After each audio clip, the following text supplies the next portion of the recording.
Hey, I'm Emma Garlett and welcome to Paint It Blak. If you've watched some of my other videos, you'll know a gap exists between Indigenous and non-Indigenous people when it comes to health, education and life expectancy outcomes. This week, the government released new data on closing the gap to see how we are measuring up towards achieving some of our targets. The Productivity Commission has released new data on 8 of the Closing the Gap targets and 9 supporting indicators.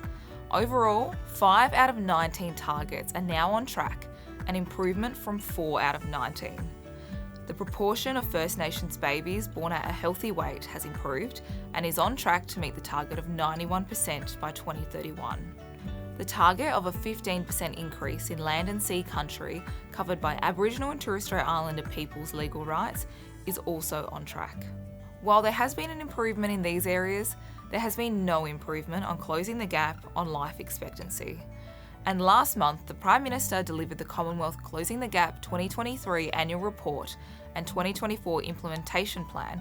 As part of its Closing the Gap strategy, the government last month announced a range of specific measures, including $707 million investment in the new remote jobs and an economic development program to create 3,000 jobs in remote communities.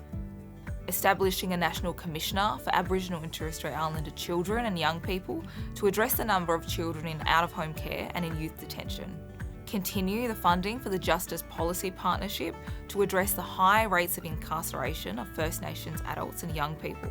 The Productivity Commission is scheduled to release a further update to Closing the Gap dashboard and the 4th Annual Data Compilation Report in July 2024. This data shows an improvement in some areas, and the specific measures being made should contribute to finally close the gap in a reasonable amount of time. It is patently obvious that Aboriginal organisations know their communities and know what the resolutions are to what seems like intractable problems.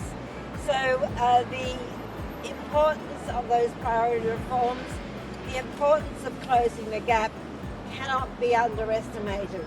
But now it's all about the plan, implementation, ensuring not just any service provider is engaged. We need Aboriginal owned and community controlled organisations to do the work because it's their community and they'll get the results they need.